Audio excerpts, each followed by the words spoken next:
Pendant l'été 2013, ma compagne Amy et moi, on s'est préparés à l'aventure d'une vie. Un parcours à moto de 146 jours à travers les 33 divisions administratives de Chine. C'est quelque chose que personne n'avait tenté auparavant et on ne savait pas vraiment à quoi s'attendre. Mais on était vraiment impatients à l'idée d'explorer cet incroyable pays si riche en histoire, avec une population de plus d'1 milliard et une grande variété de climats avec la steppe, le désert, les montagnes.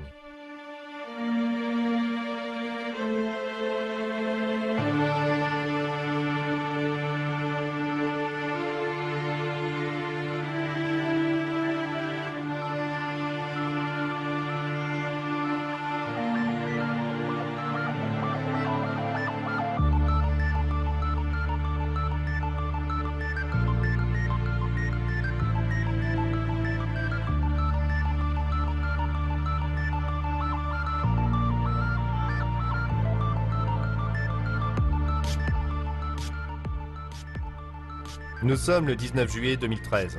Buck Perley et Amy Mathison sont sur le point de se lancer dans une aventure en moto à travers toute la Chine.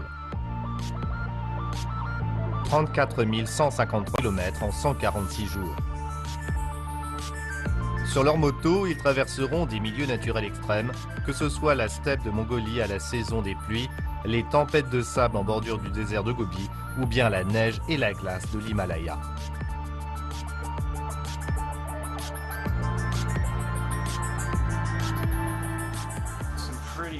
Aujourd'hui, on est passé sur des portions de route plutôt dangereuses qui étaient en travaux. C'est pas parce qu'on est encore en rade que tu peux me jeter. On arrivait à se faufiler et puis on a fini par se retrouver dans un bouchon. C'était un gros accident avec un camion complètement défoncé. J'aime pas ça quand tu te casses en deux et qu'au final t'as rien à montrer. Le vent est chargé de glace et ça gèle absolument tout. Le moteur s'est juste arrêté. D'abord il s'est pas mal emballé et puis il s'est arrêté net. Impossible de redémarrer.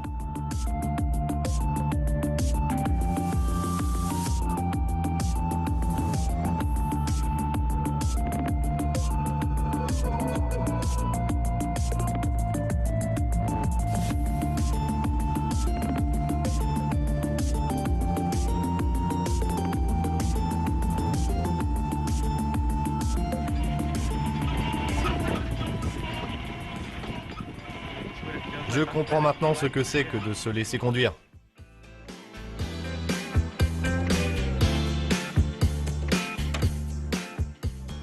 Buck est originaire de New York. En 2006, il effectue son premier voyage en Chine et tombe amoureux du pays. En 2010, après être sorti diplômé de l'université de Toronto, le voilà qui s'installe à Beijing. Aujourd'hui, il y travaille comme concepteur de sites web et consultant marketing. Buck est quelqu'un de très ouvert et quand vous travaillez avec lui, vous vous sentez très relax. Il est très efficace dans son travail. Lorsque vous avez un problème, vous allez juste lui parler directement et la tâche que vous lui donnez, il va la mener à bien très rapidement.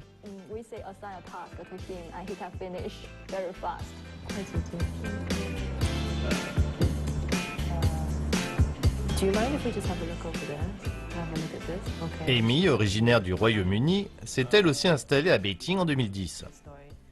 Diplômée de l'université Oxford Brookes, elle avait auparavant travaillé plusieurs années à Oxford. Aujourd'hui, elle est cadre à Beijing dans un cabinet d'architecture international. Depuis son arrivée en Chine, Amy s'intéresse de plus en plus à la restauration et à la préservation des édifices. L'héritage architectural de la Chine ainsi que le destin plus ou moins heureux de ses vestiges la fascinent au plus haut point.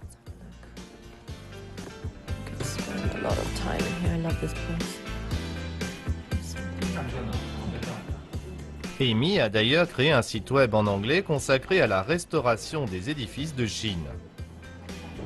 Ce site web unique en son genre lui permet de partager ses recherches et ses points de vue sur la question.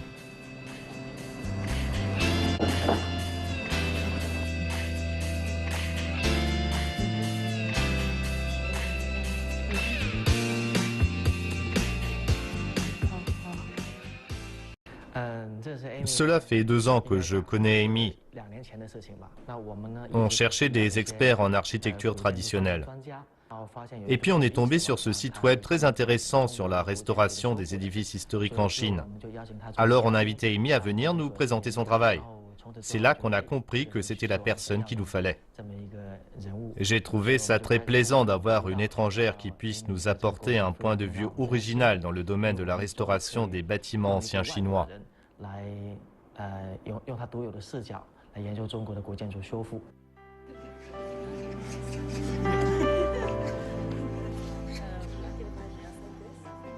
Buck et Amy se sont rencontrés durant l'hiver 2010. Aujourd'hui, ils partagent un petit appartement du centre-ville en compagnie de leurs 2 chats.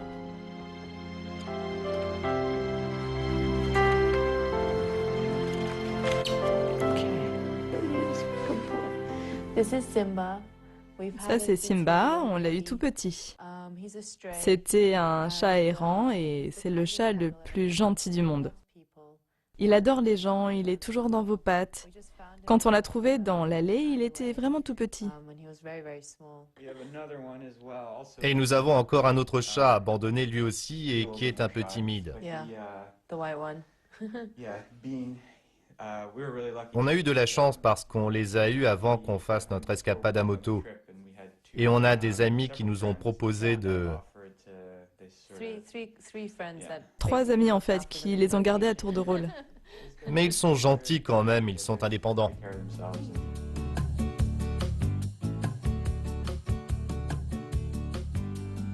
Début 2013, Amy et Buck commencent à planifier leur voyage.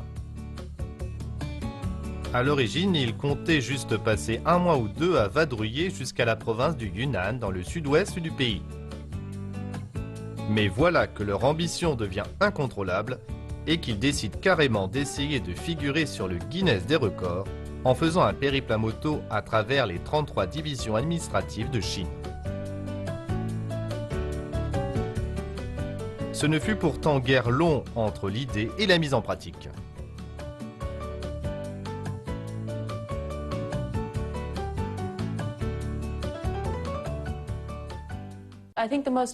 Pour moi, la partie du voyage la plus dure, ça a sûrement été le Tibet.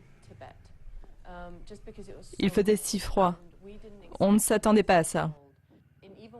Même avec tout notre équipement d'hiver, avec tout ce qu'on avait, et surtout les premiers jours lorsqu'on est passé du Xinjiang au Tibet. On a dû franchir beaucoup de cols avec beaucoup de neige, beaucoup de glace, avec aucun moyen de se réchauffer sur la route. C'est horrible. Je devais me lever, je ne pouvais pas rester allongée comme ça. J'ai un mal de tête incroyable. Et qu'est-ce que je pouvais faire? Je suis juste restée assise là à boire de la flotte pendant genre 20 minutes. Ouais, c'est la galère, j'espère que ça va s'arranger. Ouais, et mon cou me fait un mal de chien en plus. Je comprends pas le problème avec mon cou, mais ça me fait vraiment mal. En fait, il faut que tu te décrispes quand tu es sur la moto. Le dos, les épaules, le cou. J'ai besoin d'une douche bien chaude sur mon cou là. Oui, des sources d'eau chaude. Et l'autre partie difficile, ça a été dans l'ouest du Sichuan avec toutes ces routes qui n'étaient pas bitumées. C'était que de la poussière et du gravier. Bref, ça m'a rendue super nerveuse parce que c'était en travaux, il y avait de gros camions, aucune glissière de sécurité. En plus, avec tout ce gravier, c'était vraiment pas idéal pour faire de la moto. On pouvait pas aller vite et j'avais vraiment peur qu'on dérape. C'est pour ça que je finissais par flipper. Mais à part ça, le paysage en valait vraiment la peine, c'était magnifique.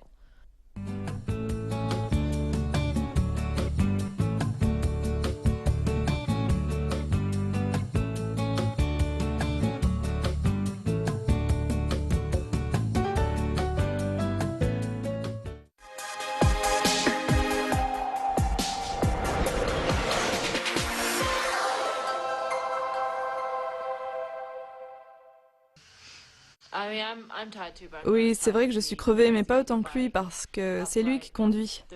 Je vous dis pas le soulagement que c'est quand on passe sur une portion de route goudronnée.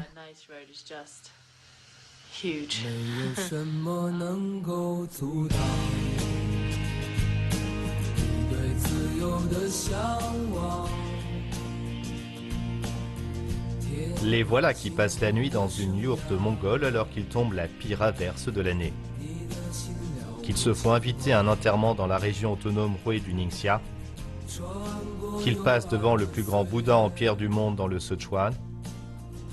Qu'ils prononcent un discours pour l'un des plus importants salons de la moto en Asie. En fait, ce périple à moto fut bien plus de défis qu'ils ont dû surmonter. Au bout du compte, ce sont bien les gens, les lieux et les aspects culturels qui ont été les plus importants.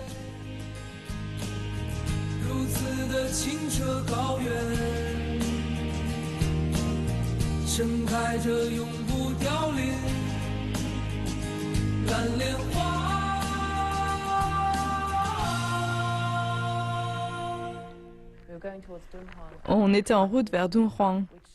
C'était désertique, mais à espace régulier, peut-être tous les 2 kilomètres, il y avait des marchands qui vendaient des melons aux touristes en bord de route.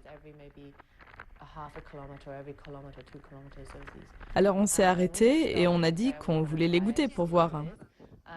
Et il y avait cette femme, visiblement la femme du cultivateur, qui venait du bourg du coin et qui cultivait et vendait ses melons juste les 2 mois de l'été. C'était le seul moment où elle faisait ça. Elle a été très gentille avec nous. Elle nous a bien accueillis en nous priant de nous asseoir et de manger. Et même si c'était son moyen de subsistance, même si elle ne faisait ça que 2 mois dans l'année, elle continuait à nous couper des tranches de melon. C'était vraiment la gentillesse incarnée.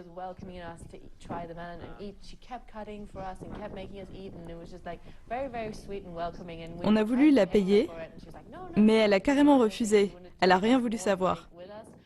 Je crois qu'on est resté 45 minutes ou 1 heure avec elle, et elle était si aimable, si gentille.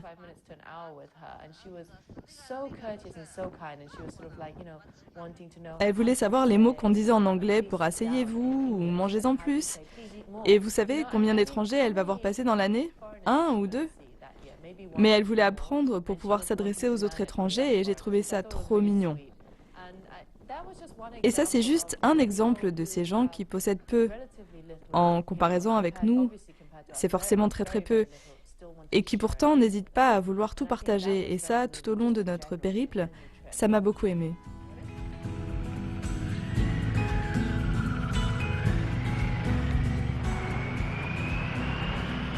Surtout pour Amy, ce long voyage fut aussi l'occasion d'observer différents styles architecturaux et différentes techniques de préservation à travers toute la Chine. Ainsi, non content de prendre des notes et des photos tout au long du chemin, ils firent également un site web retraçant leur parcours. Voici le site web qu'on a créé. On a mis ça en place avant de partir, l'idée étant de tenir un carnet de route quotidien dans lequel on pouvait faire connaître notre progression et ce qui se passait sur la route à nos amis, à nos parents ou à n'importe qui d'autre intéressé par le projet.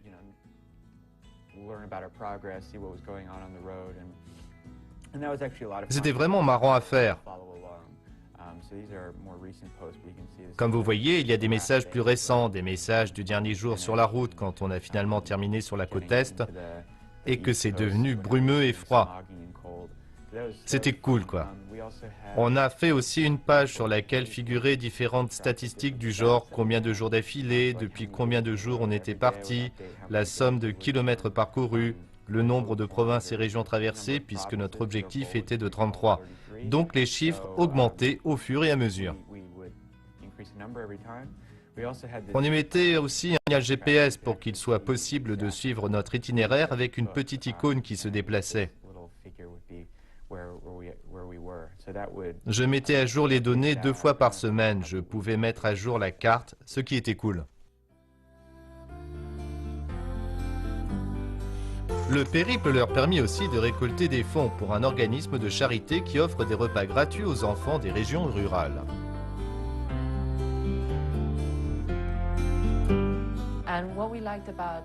Ce qui nous a plu dans cet organisme, c'est que pour seulement 3 yuan par jour, vous pouvez aider un enfant à avoir un repas équilibré tous les jours.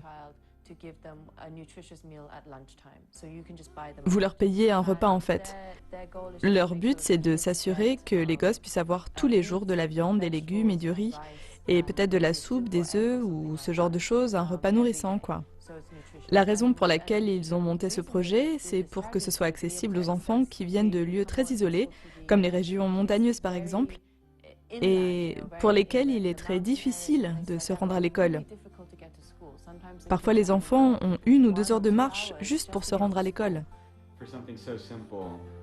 Cette chose si simple qui consiste à fournir des repas aux élèves, ça peut avoir un impact énorme. Parce qu'en fait, la manière la plus efficace d'améliorer la vie des gens est de leur donner un meilleur accès à l'éducation. Vous savez, pour les parents, faire travailler leurs enfants, ça peut être avantageux. Mais si vous avez du mal à nourrir tout le monde, une solution est de les envoyer à l'école pour qu'ils y mangent. Et là, il y a forcément un autre avantage, car puisqu'ils sont à l'école, ils ont aussi un accès à l'éducation, et c'est déterminant pour leur avenir. Lorsque vous pensez à ça, que leur avenir se joue juste sur un repas quotidien, vous vous dites que c'est incroyable.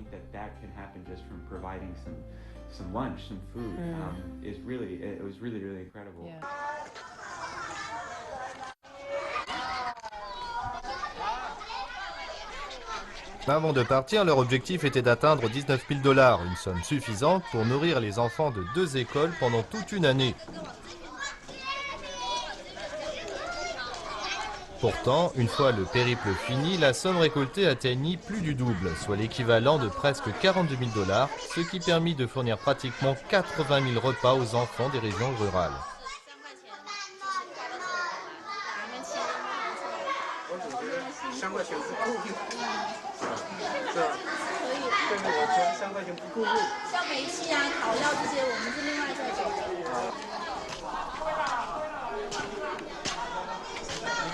Vous aimez les motos? Ils n'avaient jamais vu de moto comme la vôtre, ils sont curieux. C'est une grosse moto, pas vrai? C'est parce qu'ici, dans les montagnes, le principal moyen de transport, c'est la moto, mais la vôtre est différente. D'accord, oui. Notre moto est de fabrication chinoise. C'est une moto chinoise? Oui, c'est une marque chinoise. Vous venez de quel pays? Je suis américain, les Britanniques. Vous savez parler anglais? Oui, bien sûr. Hello. Hello.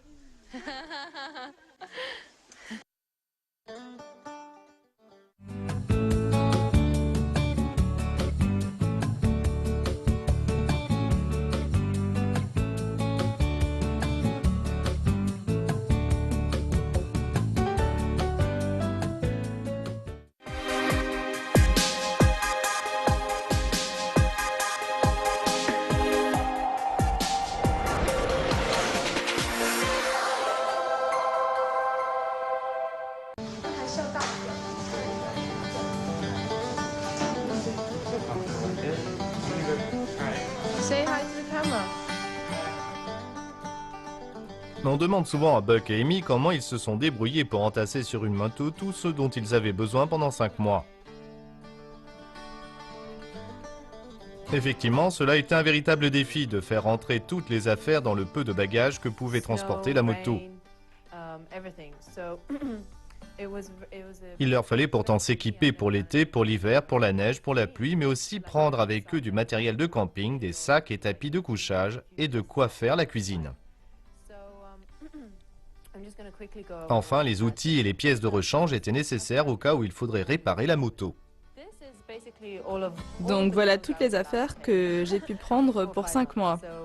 En gros, je n'avais qu'un change avec en plus l'équivalent en chaud pour l'hiver.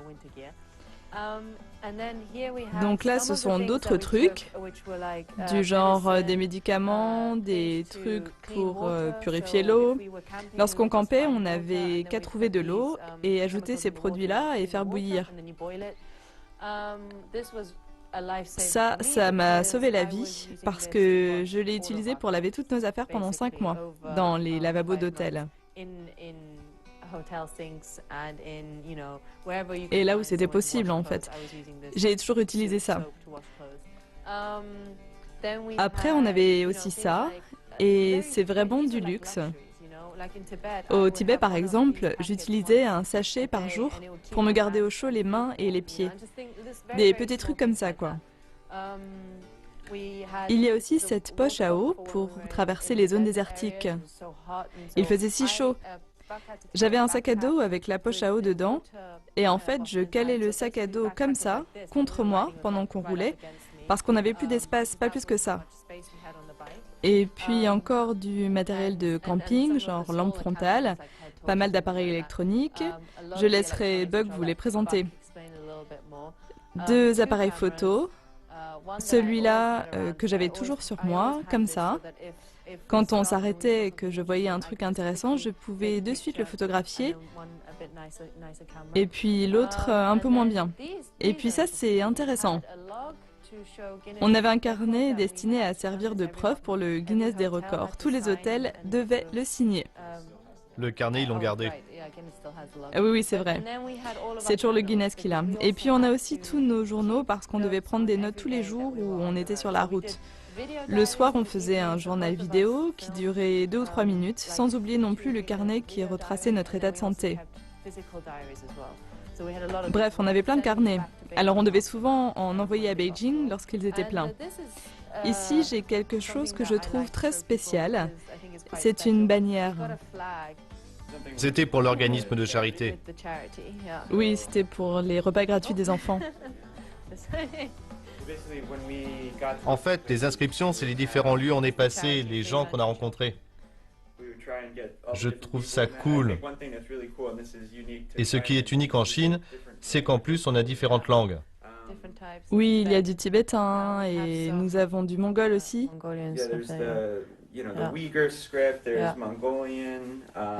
En anglais aussi. Et aussi en chinois, c'est super cool en fait. On rencontrait des gens, d'autres gens à vélo, à moto ou bien des amis. On s'est fait des amis, et bien on les faisait signer notre bannière.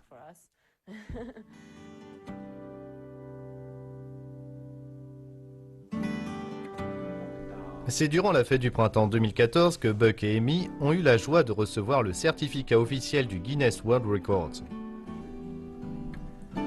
Leur tour de Chine à moto était officiellement reconnu comme un record du monde.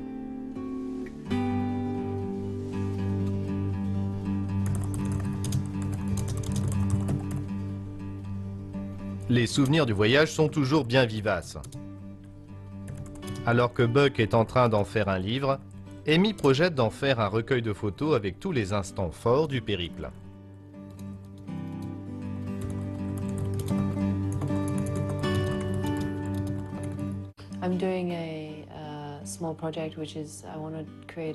Le petit projet que j'ai actuellement, c'est de créer un recueil de photos parce qu'on a pris beaucoup de photos tout au long du périple. J'ai d'ailleurs déjà commencé à élaborer la maquette en y incluant des photos d'architecture, de paysages aussi, de toutes sortes d'expériences intéressantes qu'on a eues.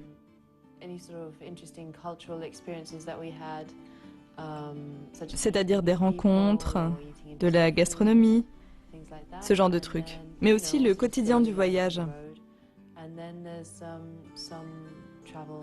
Et puis aussi des photos de ce qu'on vivait sur la route quelquefois, sans vouloir faire forcément de jolies images. Mais plutôt des images de notre ressenti. Tout ce genre de choses, quoi.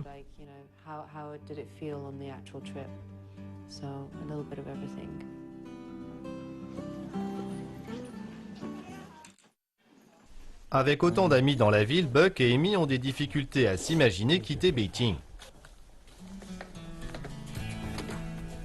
Des retrouvailles entre amis par une après-midi ensoleillée peuvent être l'occasion de partager leurs expériences et d'envisager l'avenir. Sans surprise, tout le monde a quelque chose à dire sur leur tour de Chine à moto. Hey, oh yeah. Cheers. Thanks for coming. Lorsqu'ils m'ont parlé de leur projet, je leur ai dit « Ok, allez-y ». Ils avaient des doutes et je les ai encouragés. C'était une aventure. Il fallait aller jusqu'au bout. C'était complètement fou et je pense qu'ils en ont retiré beaucoup de choses. Et comme vous pouvez deviner, ils cherchent toujours à aller plus loin. Lorsqu'ils m'en ont parlé pour la première fois, j'étais soufflé. J'ai trouvé que c'était une idée géniale et une belle aventure. Et puis ils ont commencé à s'y mettre sérieusement, ils ont commencé à s'y préparer et c'est devenu concret au fur et à mesure qu'ils progressaient sur la route en nous signalant où ils se trouvaient. Nous, on se faisait du souci pour eux, mais ils nous sont revenus en ayant vécu des choses incroyables. On est très fiers d'eux. Oui, c'est vraiment super ce qu'ils font. Le périple à moto qu'ils ont fait, ce tour de Chine, c'était vraiment impressionnant. On était vraiment scotchés quand ils l'ont mis sur pied. Et puis ils sont partis, et c'était impressionnant de pouvoir les suivre. Et maintenant, ils ont ce nouveau projet. On dirait que rien ne peut les arrêter. Quelle ambition! Je ne pense pas que je puisse les rejoindre, mais j'adorerais. J'ai besoin de faire de l'exercice. Mais faire du vélo, j'adore ça. Surtout à Beijing. Bicycling is something I love, especially in Beijing.